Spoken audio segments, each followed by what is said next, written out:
ஒன்றிணைப்பி அதிகாரம் 14 ஆசீர்வாதங்கள் மற்றும் சாபங்கள் குறித்து ஒரு தூதன் நெப்பிக்கு சொல்லுதல். தேவ ஆட்டுக்குட்டியானவரின் சபை மற்றும் பிசாசின் சபை என 2 சபைகள் மாத்திரம் இருக்கின்றன. எல்லா தேசங்களிலும் இருக்கிற தேவனுடைய பரிசுத்தவான்களும் அந்த பெரிதும் அருவருப்புமான சபையில் துன்புறுத்தப்படுதல். உலக முடிவை குறித்து அப்போஸ்தலர்களாகிய யோவான் எழுதுவான் ஏறக்குறைய கிமு 600ஆம் வருஷம் முதல் 592ஆம் வருஷம் வரை. வசனம் 1. அந்த நாளிலே தேவ ஆட்டுக்குட்டியானவருக்கு புறஜாதியர்கள் செவி கொடுப்பார்கள் எனில் அவர்களுக்கு வார்த்தையினாலும் வல்லமையினாலும் செயலும் கூட அவர்கள் இடருக்கு ஏதுவானவைகளை எடுத்து போடும்படிக்கு அவர்கள் தன்னை வெளிப்படுத்துவார். வசனம் 2. தேவ ஆட்டுக்குட்டியானவருக்கு விரோதமாய் தங்கள் இருதயங்களை கடினப்படுத்தினபடியினால் அவர்கள் தன் தகப்பனின் சந்ததியோடும் எண்ணப்படுவார்கள். ஆம், இஸ்ரவேலின் வீட்டாரோடு அவர்கள் எண்ணப்படுவார்கள். வாக்குத்தத்தத்தின் தேசத்திலே என்றென்றைக்குமாய் அவர்கள் ஆசீர்வதிக்கப்படும் பட்ட ஜனமாய் இருப்பார்கள். அவர்கள் சிறை இருப்பின் கீழ் இனி ஒருபோதும் கொண்டு வரப்படுவதில்லை. இஸ்ரவேல் வம்சத்தார் இனி ஒருபோதும் தாறுமாறாக்கப்பட மாட்டார்கள். 3. அந்த பெரிய படுகுழி மனுஷர்களின் ஆத்துமாவை நரகத்திற்கு நடத்தி செல்ல அந்த பெரிதும் அருவருப்புமான சபையினரால் அவர்களுக்காக தென்பட்டது. அவன் மனுஷரின் ஆத்துமாக்களை நரகத்திற்கு வழிநடத்தும்படியாக பிசாசினாலும் அவனை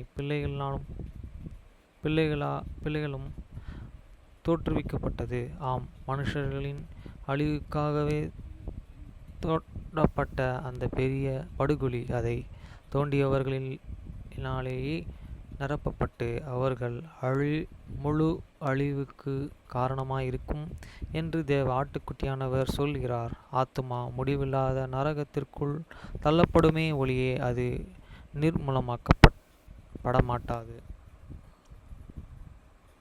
வசனம் 4. ஏனெனில் இது அவருக்கு முன்பாக துன்மார்க்க மற்றும் அருவருப்பானவைகளை செய்கிற எல்லா மீதும் பிசாசின் சிறைத்தனத்தின்படியும் தேவனுடைய நியாயத்தின்படியும் இருக்கிறது. வசனம் 5. அந்தபடியே தூதன் நெப்பியனாகிய என்னிடத்தில் சொன்னதாவது, புறஜாதியர்கள் மனம் திரும்பினால் அது அவர்களுக்கு நலமாயிருக்கும் என்பதை நீ கண்டாய். இஸ்ரவேலின் வீட்டாரும் கர்த்தரின் உடன்படிக்கைகளை குறித்து நீ அறிந்து இருக்கிறாய். மனம் திரும்பவன் அழிவு வேண்டுமென்று நீ கேள்விப்பட்டிருக்கிறாய். வசனம் 6. ஆகையால் தேவ ஆட்டுக்குட்டியானவருக்கு விரோதமாய் தங்கள் இருதயங்களை புறஜாதியர்கள் கடினப்படுத்தினால் அவர்களுக்கு ஐயோ.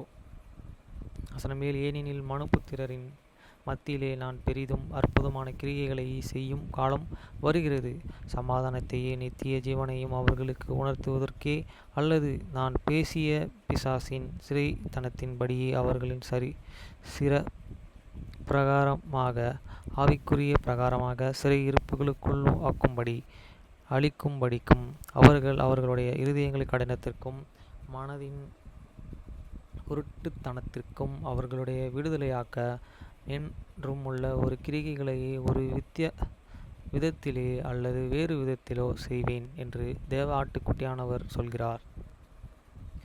8. அந்தபடியே தூதன் அந்த வார்த்தைகளை பேசிய பொழுதோ அவன் என்னை நோக்கி, இஸ்ரவேலின் வீட்டாருடன் பதிவினுடைய உடன்படிக்கைகளை நீ நினைக்கவில்லை வைத்திருக்கிறாயா என்றான். நான் அவனை நோக்கி ஆம் என்றேன். வசனம் 9. அந்தபடியே அவன் என்னை நோக்கி இதோ பிசாசு ஸ்தாபகனாக இருக்கிற அவரோட அருவருப்புகளின் தாயாகிய இருக்கும் அந்த பெரிதும் அருவருப்பான சபையை பார் என்றார். வசனம் 10. அவன் என்னை நோக்கி இதோ 2 சபைகள் மாத்திரம் உள்ளன, ஒன்று தேவ ஆட்டுக்குட்டியானவரின் சபை, மற்றொன்று பிசாசின் சபை. ஆதலால் தேவ ஆட்டுக்குட்டியானவரின் சபையில் சார்ந்திருந்தவன் எவனும் எல்லா அருவருப்புகளுக்கும் தாயான இந்த பெரிதும் சபையை சார்ந்திருக்கிறான், மேலும் அவள் பூமியை அனைத்திற்கும் வேசியாய் இருக்கிறாள் என்றான்.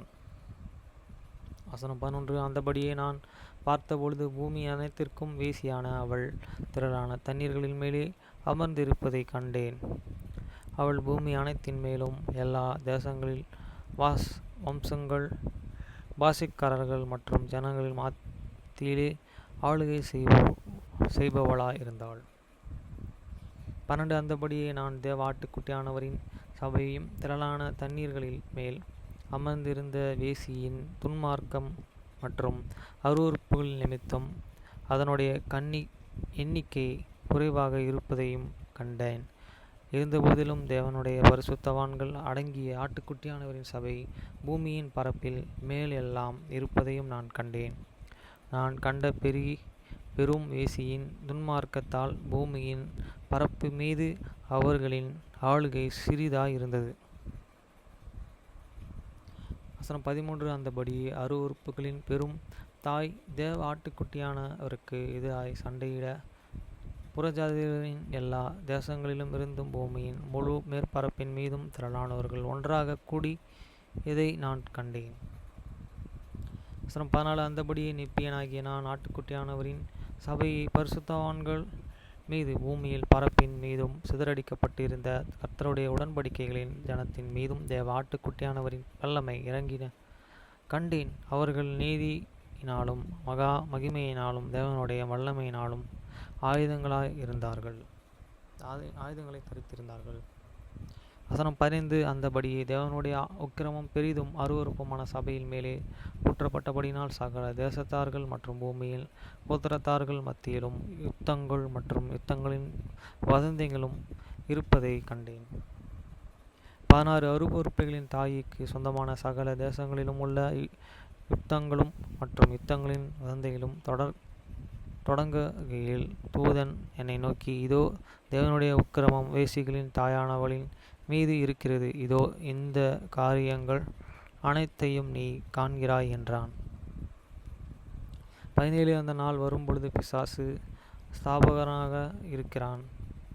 பூமி எங்கும் இருக்கிறதுமான இந்த பெரிதும் அருவருப்புமான சபையாகிய வேசிகளின் தாயின் மீது தேவனுடைய உக்கிரம ஊற்றப்படும். அப்பொழுது அந்த நாள் இஸ்ரவேலின் வீட்டாராகிய தன் ஜனத்துடன் தான் செய்த தன்னுடைய உடன்படிக்கைகளை நிறைவேற்ற ஒரு வழியை ஆயத்தப்படுத்துகிற பிதாவினுடைய கிரிகை துவங்கும். அந்தபடியே தூதன் என்னுடனே பேசி, பார் என்றான். 19 நான் பார்த்தபொழுது ஒரு மனுஷனை கண்டேன். அவன் வெள்ளை அங்கியை தரித்திருந்தான். 20 தூதன் என்னை நோக்கி, இதோ ஆட்டுக்குட்டியானவரின் 12 அப்போஸ்தலர்களின் ஒருவன் என்றான். 21 இதோ இந்த காரியங்களின் மீதானவைகளையும் ஆம் நடந்த அநேக காரியங்களையும் அவன் பார்க்க எழுதவும் செய்வேன். 22 அவன் உலகத்தின் முடிவை குறித்து எழுதுவான். 23 ஆனபடியால் அவன் எழுது போகும் காரியங்கள் நியாயமும் சத்தியமானவை. இதை நீ கண்டா யூதேயாவினுடைய வழியிலிருந்து வெளிப்பட்ட புஸ்தகத்தில் அவைகள் எழுதப்பட்டு உள்ளன. இவைகள் யூதனுடைய வாயிலிருந்து வெளிப்பட்ட பொழுது அல்லது யூதனுடைய வாயிலிருந்து அந்த புஸ்தகம் வெளிப்பட்டது பொழுது எழுதப்பட்ட காரியங்கள் தெளிவாகவும் தூய்மையாகவும் மிகுந்த விலை மதிப்பற்றதும் எல்லா மனுஷரும் எளிதில் அறிந்து கொள்ளக்கூடுவதாகவும் இருந்தது. 24 இதோ தேவ ஆட்டுக்குட்டியானவரின் இந்த அப்போஸ்தலன் எழுதும் காரியங்களில் கண்ட அநேக காரியங்கள் இருக்கின்றன. இதை மீதியானவற்றை நீ காண்பாய். 25 ஆனால் இனிமேல் நீ காண்கிற காரியங்கள் நீ எழுதாமல் இருப்பாயாக. ஏனெனில் தேவனாகிய கர்த்தர் அவைகளை எழுதும்படி தேவ ஆட்டுக்குட்டியானவரன் அப்போஸ்தலனை நியமித்திருக்கிறார். 26 அதற்கு முன் இருந்தவர்களுக்கும் அவர் எல்லா காரியங்களையும் காட்டினார். அவர்கள் அவைகளை எழுதினார்கள். இஸ்ரவேலின் வீட்டாருக்கு கர்த்தருடைய சொந்த ஏற்ற காலத்தின்படி ஆட்டுக்குட்டியானவரின் இருக்கிற சந்ததியின்படியே அவைகளை தூய்மையாலே வரும்படியாய் அவைகளை முத்திரைக்கப்பட்டுள்ளன. 27 தூதனுடைய வார்த்தைகளின்படியே அந்த காட்டுக்குட்டியானவரின் அப்போஸ்தலனின் பெயர் யோவான் என்பதை நெப்பியனாகிய நான் கேட்டு சாட்சி கொடுக்கிறேன். 28. இதோ நெப்பியனாகிய நான் கண்ட மற்றும் கேட்ட மீதான காரியங்களை எழுதுவதற்கு தடை செய்யப்பட்ட இருக்கிறேன். ஆதலால் நான் எழுதிய காரியங்கள் எனக்கு போதுமானவையாய் இருக்கின்றன. நான் கண்ட காரியங்களின் சிறிது பகுதியை மாத்திரம் நான் எழுதியிருக்கிறேன். 29. என் தகப்பன் கண்ட காரியங்களையும் நான் கண்டிருக்கிறேன் எனவும் கர்த்தரின் தூதன் எனக்கு இவைகளை தெரியப்படுத்தினான் எனவும் நான் சாட்சி கொடுக்கிறேன். 30. நான் ஆவியிலே எடுத்து கொள்ளப்பட்ட பொழுதோ நான் கண்ட காரியங்களை குறித்து பேசுவதை முடிக்கிறேன். மேலும் நான் கண்ட எல்லா காரியங்களும் எழுதப்பட்டு விடினும் நான் எழுதியுள்ள காரியங்கள் சத்தியமானவை. இதுவே இப்படியாக இருக்கிறது. ஆமேன்.